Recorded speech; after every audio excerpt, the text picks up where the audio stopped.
안녕하세요, 명쾌한 최원장입니다. 지금까지 간경화와 간암과 알러지의 관계에 대해서 영상을 많이 올렸는데요. 그런데 명쾌한 최원장을 찾으셨던 모든 간 환자분들이 다 물으셨던 질문이 있습니다. 그 질문에 대한 답이 명쾌한 최원장 채널에 없길래 오늘은 그 이야기를 해보려고 해요. 모든 간 환자분들이 100% 하고 싶은 질문이라니 그게 뭘까요? 알러지 치료를 하면 간이 낫는다는데 나는 나을 수 있습니까? 나는 얼마나 좋아질 수 있습니까? 이것을 여러분들이 다 묻고 싶지 않으셨습니까? 오늘의 영상을 시작하기 전에 한 가지만 말씀드립니다. 저는 간경화, 간암이 좋아진다는 전제를 깔고 말하고 있습니다. 그런데 그것이 절대 쉬운 경지는 아니라는 점을 여러분들이 알아주셨으면 좋겠어요. 아마 병원에서는 간경화가 지금보다 더 나아지지는 않는다고, 여기서 더 악화되는 것을 막는 것이 최선이라는 소견을 들었을 겁니다. 그런데 명쾌한 최원장은 알러지 치료를 하면 간 상태가 좋아질 수 있다고 말하고 있습니다. 그런데 그 말이 모든 간경화, 모든 간암을 다 낫게 할 수 있다는 말은 아닙니다. 주산기 감염 케이스에 B형 간염 바이러스 복용자가 항바이러스제도 안 드시고 알코올 중독 상황에서 간경화를 방치해서 간암으로 악화돼서 왔는데, 이제는 전이까지 된 상태에서 술도 안 끊으시고 식이요법이나 생활관리도 안 하시면서 알러지 치료하면 간 완치된다고 영상 찍어서 올렸지 않냐, 간이 낫는다고 보정을 해달라, 뭐 이렇게 말씀을 하시면은 제가 무슨 말씀을 드려야 될까요? 제가 신도 아니고 어떻게 완치할 수 있다고 보장할 수 있겠습니까? 모든 케이스에 그게 100% 가능하다면 저는 동네에서 이런 코딱지만한 한의원을 하고 있으면 안 됩니다. 당장 노벨의학상 아니면 노벨 한의학상이라도 만들어서 받아야 되겠죠? 당연하겠죠. 저는 상식선에서 이야기하고 있는데 그것이 이해가 안 되시면 명쾌한 최원장을 찾으시면 안 되는 겁니다. 제가 임의로 크게 4가지 패턴으로 간 환자분들을 분류해 보겠습니다. 간경화 진단을 받은 지 얼마 안 되는 초기 간경화 환자분, 그리고 합병증이 있으시거나 간암으로 악화되는 중에 있는 환자분, 그리고 간경화도 간암도 말기로 악화되신 환자분입니다. 첫 번째로 최근에 간경화 진단을 받으신 분입니다. 아직 눈에 띄는 합병증은 없고 그저 피곤하거나 소화가 잘 안 되거나 우측 상복부가 답답하거나 뻐근한 정도입니다. 그러나 혈액 수치상으로 혈족판의 저하, ALT, AST, GGT, ALP, 빌리루빈 수치의 상승, 알부민 수치 저하 등의 소견이 있었고 간경화 진단을 받았습니다. 이런 분들의 경우 현재 증세는 심하지 않지만 그저 시간을 두고 좀 지켜본다고 해서 간경화가 회복될 확률은 0%입니다. 오히려 시간이 경과할수록 합병증이 발생하며 악화되는 수순으로 돌입할 겁니다. 그렇기 때문에 간경화 진단을 받은 순간부터 적극적으로 대처하시길 바랍니다. 저는 간경화 중기라면 초기 수준으로, 간경화 초기라면 정상인처럼 회복되는 수준으로 얼마든지 돌아갈 수 있다고 말씀드립니다. 일단 명쾌한 최원장 유튜브 채널 구독하시고 간에 대해서, 그리고 자기 몸 상태에 대해서 공부하세요. 명쾌한 한의원 네이버 블로그에 간경화 치료 후기나 케이스 리뷰가 많습니다. 간경화 식이요법 영상 찍어놨으니 참고하시고 생활관리, 마음관리 하시면서 알러지 치료 하시기를 바랍니다. 일단 저는 간을 상하게 한 원인 물질을 찾아내고 그에 대한 알러지를 치료할 겁니다. 일단 간 기능에 영향을 주는 달걀 단백질, 칼슘, 비타민C, 비타민 B, 당류 등 기초 영양소에 대한 알러지 치료를 최우선으로 진행하고요. B형 간염에서 악화된 케이스라면 B형 간염 바이러스를, 알코올성 간 경화라면 술을, 자가 면역성 간 경화라면 자기 간 조직에 대한 알러지를 치료할 겁니다. 자세한 사항은 기존 영상을 참고하시고요. 초기 단계에서 오셨다면 식이요법은 말기 환자분들보다는 편하게 하시면서 알러지 치료를 할 수 있습니다. 완전히 회복된 이후에는 건강한 사람들처럼 일반식을 똑같이 먹으면서 내가 언제 간이 나빴던가 하면서 남은 인생을 편하게 살 수도 있습니다. 만약 중기 정도 단계라면 알러지 치료를 마무리한 이후에도 1년가량은 간경화 식이요법을 유지하시길 권합니다. 그 후에 일반식으로 드실 수 있겠지만 뭔가 모르게 소화력이 떨어지거나 신선하지 않은 음식을 먹을 때는 남들과 다르게 컨디션이 나빠지거나 그런 느낌이 들 수는 있습니다. 그렇지만 그냥 간경화 말기에서 간암으로 줄줄이 악화되는 상황을 바꾸고 생명이 위급한 상태에서 탈출하신 거니까요. 이 2가지 케이스가 예후가 가장 좋을 것으로 예상이 되며 알러지 치료를 통해서 큰 고생하지 않고 손쉽게 간경화에서 회복되는 경우입니다. 그러나 환자분들의 마음은 제 마음과는 다르시더라고요. 제가 알러지 치료를 권해도 현재 합병증이 없으시고 간질환이 얼마나 무서운지 아직 본격적으로 당해본 적이 없기 때문에 알러지 치료하러 매번 통원해야 한다는데, 이렇게 알레르기 치료할 게 많다는데 내가 이렇게까지 지극정성으로 치료를 할 필요가 있을까 생각하시면서 알러지 치료를 거부하시는 경우도 많습니다. 두 번째로는 이미 오래전부터 간경화 조짐이 있었거나 진단을 받았고 현재 합병증이 심해서 병원 치료를 받고 계신 분들입니다.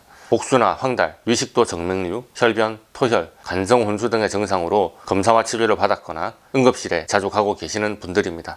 이미 간경화가 심하게 진행된 것을 발견하셨거나 간이식 외에는 답이 없다는 진단을 받았다거나 간이식을 하지 않을 경우 3개월 정도 남았다는 말씀을 들으신 경우입니다. 그 전까지는 식이요법을 하지 않다가 합병증에 놀라셔서 대체로 2단계에서 식이요법을 시작하십니다. 병원에서 받는 처방이 실질적으로 간을 회복시키는 약이 아니라는 것을 깨달으시고 간경화 합병증의 치료와 식이요법을 폭풍 검색하기 시작합니다.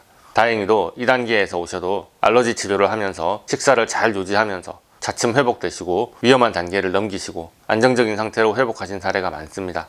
하지만 정말 위급한 상황인 것이 맞습니다. 열심히 노력하고 열심히 치료받고 있는데도 환자분은 수시로 응급실을 가셔야 할 겁니다. 응급실을 몇 번만 들락거리면 체력이 떨어지고 회복할 확률이 점점 떨어집니다. 그 상태에서 먹지 말라는 음식 딱 한 번만 먹었을 뿐인데 가족이랑 싸우고 소리 지르다가 피를 토했을 뿐인데 그저 침대에서 내려오다가 넘어졌을 뿐인데 유명을 달리하신 분도 계십니다. 이 상태에서 오시면 저희도 여러분을 관리하느라 애간장이 탑니다. 새벽에 톡톡이 오면 자다가 번쩍 깨서 혹시나 위급한 간 환자분들 무슨 일이 벌어진 것은 아닌지 확인해야 하고요. 지금 빨리 119 불러서 응급실을 가세요 어쩌고 오밤중에 톡톡을 보내고 있습니다.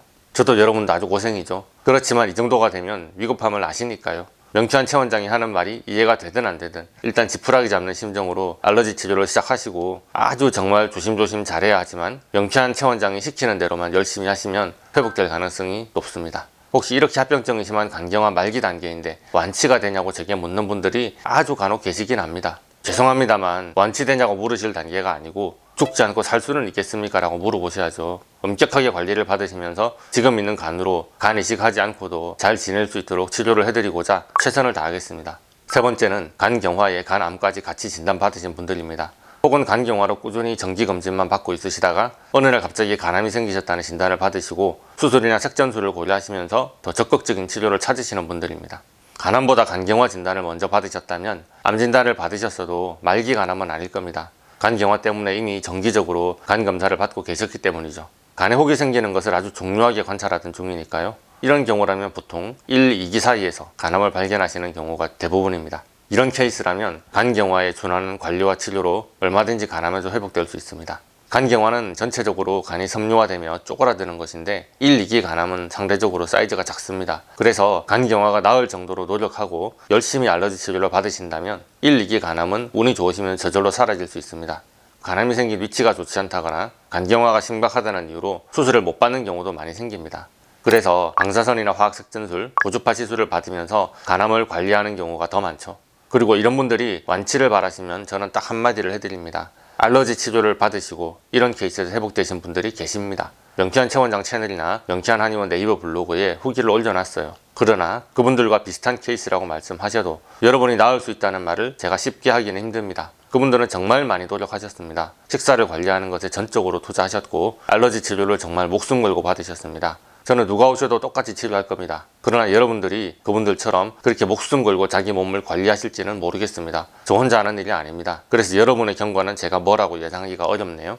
간경화와 달리 간암의 경우는 병원에서 할 수 있는 일이 많습니다. 그러니 알러지 치료도 받으시면서 병원 치료도 병행하시고 병원 검사를 절대로 빼놓지 말고 받으시라고 권고합니다. 실제로 이렇게 관리해드리고 치료해드렸고 좋은 결과를 보신 분들이 많으십니다. 네 번째네요. 제가 무슨 말을 할까 예상하시겠죠. 항상 좋은 경우만 있는 것은 아니니까요. 원발성 간암이든 전이성 간암이든 이미 말기 간암의 단계에서 내원하시는 분들입니다. 비단 간암만이 아닙니다. 저는 명쾌한 한의원 알레르기 클리닉을 하면서 심심치 않게 말기 암 환자들을 만나게 됩니다. 하지만 제일 먼저 드리는 말씀이 있죠. 1, 2기 상태에서 수술요법을 받고 병소가 잘 제거된 이후에 항암이나 방사선까지 받으시는 분들이라면 제가 암 알러지 치료를 통해서 재발이나 전이의 예방, 항암 부작용의 치료, 건강 회복 등의 목적으로 알러지 치료를 하자고 말씀드립니다. 그러나 3, 4기의 암 환자라면 열심히 치료했을 때의 결과는 정말 저와 여러분의 노력에 더해서 천운까지 따라야 하는 것입니다. 그래서 장담을 할 수 없다는 점을 말씀드립니다. 하지만 분명히 도움이 될 수 있는 치료법이라는 것을 확실히 말씀드리고 싶습니다. 말기 상황에서도 저희의 도움을 받고 고통 없이 오랜 시간 잘 지내셨던 분들, 그리고 지금도 잘 지내시고 있는 분들이 계십니다. 자, 간경화로 만나봤던 환자분들을 몇 가지 유형으로 나눠봤습니다. 오시는 분들의 예후를 일일이 말씀드리는 것은 쉽지 않습니다. 진단이 어렵기도 하지만 말을 꺼내기 어려운 경우도 있습니다. 위의 유형에서 내가 어디에 해당되는가를 보시고 예후를 질문하시면 제가 하는 말도 더 잘 알아들으실 수 있으리라 생각이 됩니다. 오늘의 영상이 도움이 되셨다면 좋아요와 구독, 알림 설정 부탁드리겠습니다. 질문 있으신 분들은 댓글 달아주시거나 네이버 톡톡으로 문의해주세요. 감사합니다.